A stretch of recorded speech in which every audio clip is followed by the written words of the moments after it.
Hi everyone, welcome to my channel. Before we dive into tonight's creepy story, don't forget to like and subscribe so you never miss a scare. Now, let's get started. It was November 2021, and I found myself on a solo trip from Philadelphia to Las Vegas. I was there for a jiu-jitsu tournament. Normally, I'd be traveling with a teammate or two, but this time, for one reason or another, I had to make the trip alone. A little anxious but mostly excited, I figured I'd just stay close to the strip to keep things convenient.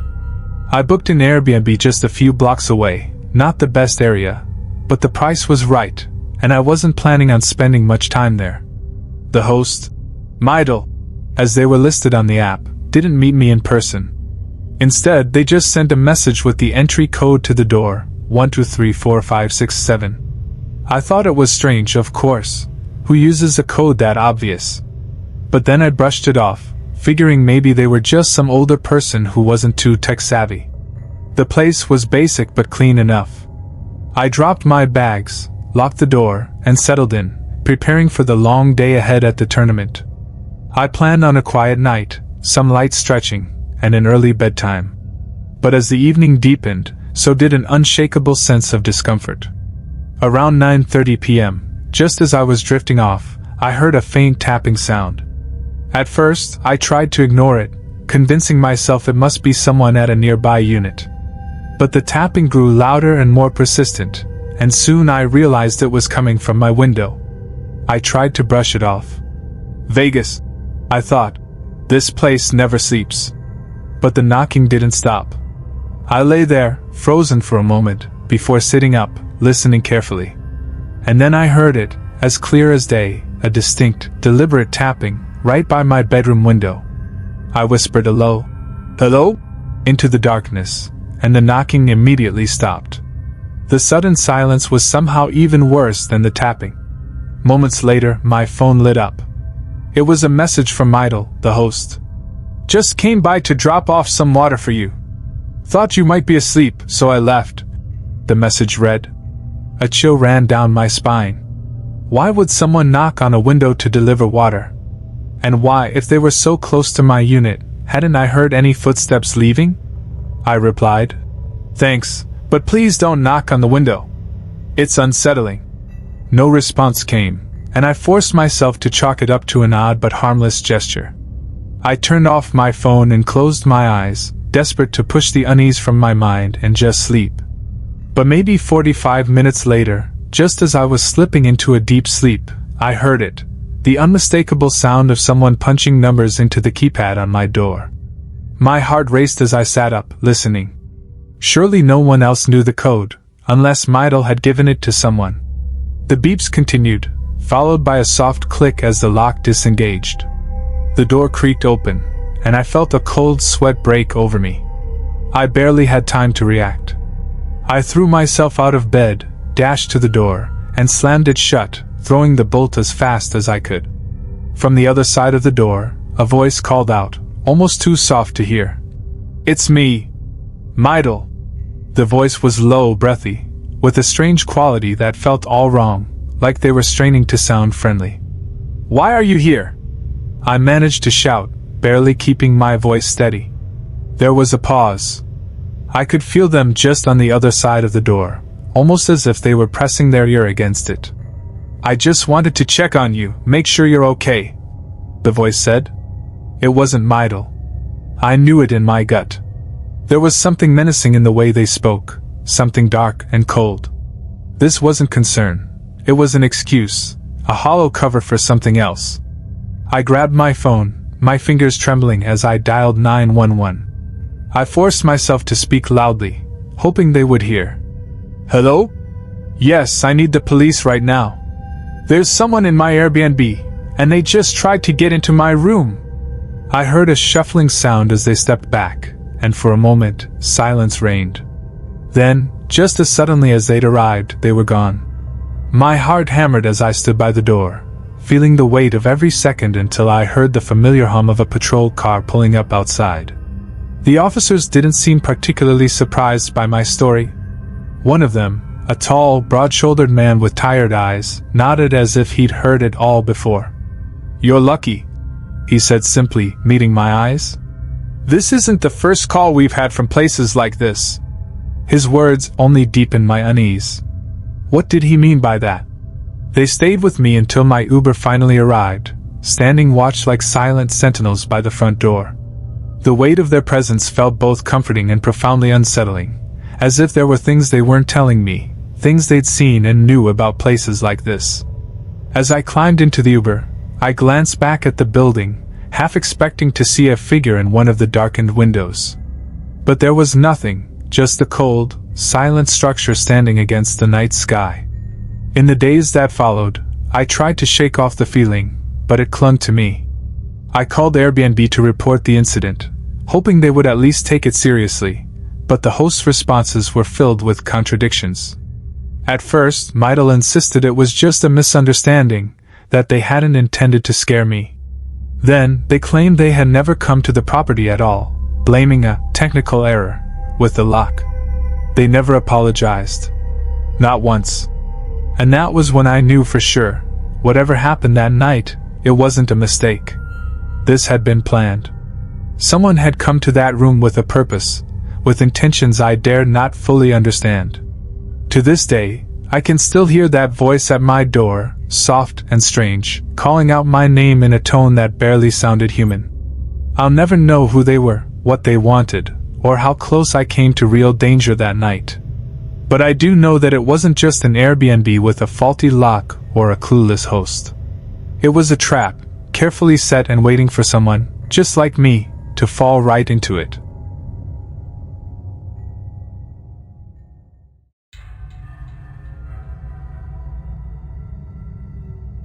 The summer of 2016 was supposed to be an escape, a getaway from the noise, the stress, the constant hum of everyday life. I thought that was exactly what I needed. My boyfriend, Lyle, and I had been feeling stretched thin, so when he suggested a quiet trip to a cabin he'd found on Airbnb, it sounded perfect. Off-grid, in the Vermont wilderness, far away from anything. No electricity, no distractions, just us, the woods, and a little time to ourselves. We arrived just before sundown. The cabin was nestled deep in the trees, completely isolated. The nearest neighbor was miles away. No signal, no internet, just the whisper of the wind and the occasional rustling from unseen animals. The place had its charm. It was small, rustic, with creaky wooden floors and an old iron stove. The furniture looked like it hadn't been updated in decades, and there was a heavy, earthy smell that clung to the air, wood smoke, pine, a hint of something almost medicinal. The Airbnb host, a woman named Vera, had messaged us earlier saying she'd be out of town, so we were left to find our way in with a spare key she left under a loose stone by the door. The only instructions we had were about lighting the stove and warnings to make sure the doors stayed shut. Apparently, there were bears in the area. We laughed it off, feeling that thrill of freedom you get when you're out in the wild, alone, with nobody else around. As the evening settled in, Lyle and I made a simple dinner together: pasta, canned tomatoes, and a bottle of wine we'd brought along. We ate by the flickering light of a lantern, talking in hushed voices as though we were already attuned to the stillness around us. After dinner, we cleared the dishes and played a quiet game of chess by candlelight, the cabin walls casting shadows that danced in time with the flames. It felt timeless. Peaceful. Almost too quiet. When I started getting sleepy, I told Lyle I'd head upstairs to the loft, a small space accessible by a wooden ladder tucked into the corner. I left him by the fire, where he said he'd sit outside for a while to enjoy the night air. The bed was firm but inviting, and I snuggled under the covers, listening to the soft hum of insects outside, lulled by the comfort of solitude and the distant sound of Lyle's footsteps on the porch below. And then, just as I was drifting off, there was a sudden, sharp bang. I sat up, heart racing. It sounded like something heavy had smacked against the wall of the cabin. I told myself it was probably just a branch falling, maybe a raccoon scavenging, but the sound had been intentional. A hard, solid thud that seemed too forceful to be accidental. Just as I was about to call down to Lyle, there was another sound, a scraping, dragging noise, like something being pulled across the outer wall. I heard Lyle's footsteps as he scrambled back inside. He looked up at me from the bottom of the ladder, his face pale in the dim light. "Did you hear that?" he whispered. I nodded, feeling my throat go dry. "What was it?" "Probably nothing," he said, though I could hear the doubt in his voice. He looked around, grabbed a heavy flashlight from his backpack, and held it out to me. "Take this. And, if you have anything sharp, grab it. Just in case." My mind was racing. We were alone, out of cell range, no way to call for help even if we wanted to. I grabbed the Swiss Army knife I'd packed and crawled back onto the bed, clutching it tightly. Lyle climbed up the ladder, then reached down to pull it up after him, leaving it lying on the loft floor. We sat there, backs pressed against the wall, breathing in sync, straining to listen. For a while, nothing. Silence. Just the hum of the night around us, the familiar sounds of the forest. I felt my shoulders begin to relax, almost laughing at myself for being so easily spooked. But then it came again, a deep, shuffling sound outside, like heavy feet dragging across the ground. And something else, a quiet, insistent scratching, as if someone or something was dragging claws or nails along the cabin's wooden walls. I clutched Lyle's arm, both of us paralyzed, staring at each other in the faint light, either of us daring to speak. The sound moved, circling the cabin slowly, methodically. There was a sense of rhythm to it. Scrape, pause, step. Scrape, pause, step. It was almost like it wanted us to know it was there, just outside, inches away. And then, a sudden, violent bang. The entire cabin seemed to tremble with the impact, as though something large had thrown itself against the wall. I stifled a scream, pressing my hand over my mouth, gripping Lyle's arm with the other. The banging grew louder, more insistent, moving from wall to wall. The sound of claws scraping against the wood grew more frantic, accompanied by an eerie, low hum, a sound that was almost, but not quite, human. We clung to each other in that tiny loft, feeling every noise as though it were happening right beside us. Finally, Lyle whispered, Maybe it's an animal. Just a really persistent raccoon, or a bear, maybe." I could tell he didn't believe it. Neither did I. The sounds continued, shifting from side to side. At one point I thought I heard breathing, deep, labored, a rough exhale that seemed to echo through the thin walls. I imagined a face pressed against the cabin window, eyes gleaming, peering in at us through the glass, separated only by inches. Hours passed. Neither of us moved. The noises came and went in waves, scratching, thudding, dragging footsteps that moved with a deliberate, menacing rhythm. And then, as suddenly as it had started, it stopped. We sat in silence, waiting, listening. The forest outside was still, the only sound our own shallow breathing. Slowly, dawn began to creep in through the cracks in the wall, bathing the room in a faint, fragile light. I couldn't remember ever being so relieved to see the sun. When we finally dared to climb down and go outside, we found nothing. No footprints, no signs of anything out of the ordinary. Just our car, sitting there untouched, as though nothing had happened. We checked around the cabin, looking for any evidence of a visitor, animal or otherwise.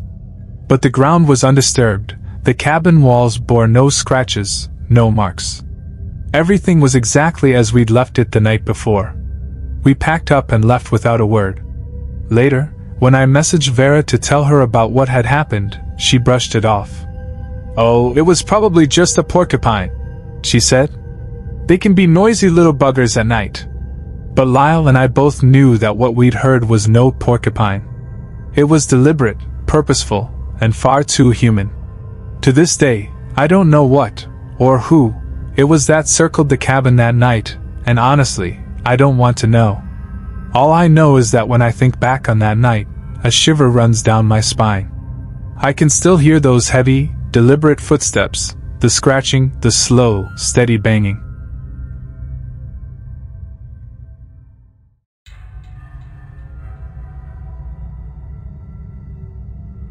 I still remember the first night in that house, and how the desert looked under the cold Arizona sky, flat, endless, stretching out behind the Airbnb like some dark, otherworldly ocean. I had booked it for 3 nights, just enough to cover my job interview and maybe a little sightseeing if I had time. The listing had described the house as cozy, secluded, and with a front row view of the natural beauty surrounding it. It was perched at the end of a dead-end road, with only a few other houses nearby, all separated by large stretches of dry, open land. When I arrived, the late afternoon sunlight cast everything in warm hues, and the desert seemed almost inviting. I took a look around the house. It was a modest 1-story structure with a small porch and a gravel driveway. The decor inside was sparse but functional. Clearly, this wasn't someone's primary residence. It was obvious that it served more as a rental property than a home, but it was clean, quiet, and exactly what I needed to focus on my interview prep. As night fell, I made myself some tea and went over my notes, feeling a bit anxious about the interview. The desert air was still and silent, the kind of quiet that feels almost unnaturally heavy, like the landscape itself was listening. The only sound was the faint hum of the fridge in the kitchen and an occasional creak from the cooling pipes. I tried to brush off the strange feeling, chalking it up to pre-interview nerves, but there was something else, a faint, uneasy undercurrent that I couldn't quite place. It was around 11 p.m. when I heard the first knock. I was sitting at the little table near the window, reviewing my resume for what felt like the 100th time, when I heard it, a soft, almost tentative tapping on the window just a few feet away from me. I froze, staring at the glass, my mind racing through logical explanations. Maybe it was just the wind or a loose tree branch. But there weren't any trees nearby, only the endless expanse of desert stretching out under the dim starlight. Cautiously, I approached the window, feeling a chill creep up my spine. I leaned in, peering into the darkness outside, but saw nothing. The yard was empty, still, and eerily silent. I stood there for a moment, waiting for another sound, another knock, but the quiet returned, heavy and suffocating. Trying to laugh it off, I told myself it was probably just the desert animals, maybe a coyote or some nocturnal bird. But the sound had been too deliberate, too human. It was like someone was standing just outside, tapping on the glass to get my attention. But there was no one there. I brushed it off, trying to convince myself it was nothing, and went to bed. After all, I had an interview to think about. I managed to sleep, although it was restless, filled with half-dreams of shadows moving outside the window, of soft knocks echoing in the silence. The interview went well the next day, and I spent the afternoon wandering through a nearby town, enjoying the strange mix of small-town charm and desert isolation.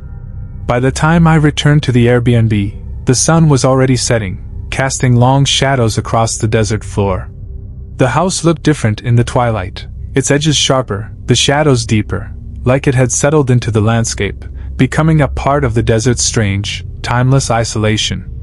That evening, I decided to unwind with a movie, something to take my mind off the interview and the odd sense of unease that had lingered since the night before.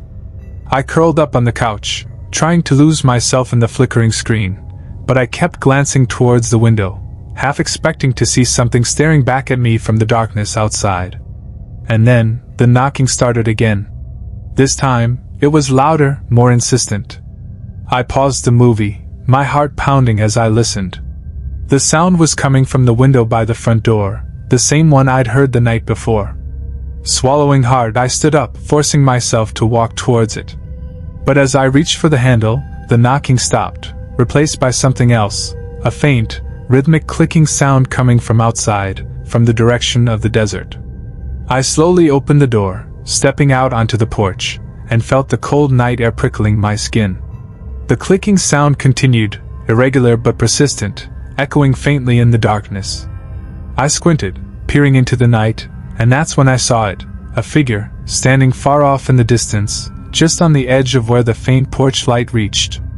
They were dressed in dark clothing, blending almost seamlessly into the shadows. I couldn't make out any details, just a tall, motionless silhouette standing there, watching me.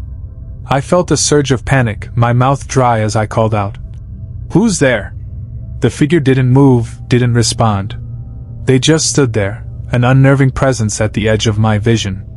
I reached for my phone, the thought of calling the police flashing through my mind. "I'll call the cops if you don't leave!" I shouted, hoping to scare them off. As soon as I spoke, the figure turned, disappearing into the desert, their footsteps almost soundless on the dry earth. I watched as they vanished into the darkness, leaving only the faint, lingering sound of the clicks echoing in the silence. I went back inside, locking the door behind me and double-checking every window. I tried to tell myself that it was just a prank, maybe some bored local trying to scare me, but the way they'd stood there, so silent, so still, it didn't feel like a prank. It felt deliberate, personal, like they'd come just for me. That night, I barely slept, lying awake in the darkness, listening for any sound, any hint that they'd come back. But the house was quiet, the desert outside even quieter, as if it too was holding its breath, waiting. The next day, I thought about leaving, maybe finding a motel nearby, but I told myself I was overreacting. It was probably nothing, a bad coincidence, a creepy but harmless prank. So I decided to stay, rationalizing that it was only for one more night. Besides, I'd already paid for the rental, and I didn't want to deal with the hassle of trying to get a refund. That night, as I lay in bed, trying to distract myself with another movie, I felt an overwhelming sense of dread creeping over me. The air felt thick, stifling, like the house itself was pressing in on me. I turned off the lights, deciding to just go to sleep and get it over with. But as soon as I closed my eyes, I heard it again, the clicking. This time, it was inside the house. It started as a faint sound, somewhere in the corner of the room, growing louder, closer. My heart pounded as I realized it was coming from the closet, the same soft, rhythmic clicking I'd heard outside. I felt paralyzed, lying there in the darkness, barely daring to breathe. And then, slowly, the closet door began to creak open. In that instant, panic took over. I bolted out of bed, grabbing my keys and phone, and fled the house without looking back. I stumbled into my car, my hands shaking as I started the engine and drove off, not stopping until I reached a hotel miles away. I called the police, explaining what had happened, hoping they'd find some evidence, some explanation. But when they arrived, they found nothing, no signs of forced entry, no footprints, no trace of anyone ever being there. They told me it was probably just my imagination, a bad case of nerves, but I knew what I'd heard, what I'd seen. I never went back to that house. I reported the incident to Airbnb, asking for a refund, but all I got was a partial reimbursement and a vague apology. Part of me wonders if it was the owner, maybe some twisted way of scaring off renters for his own amusement. Or maybe it was something else, something that came with the house, with the desert.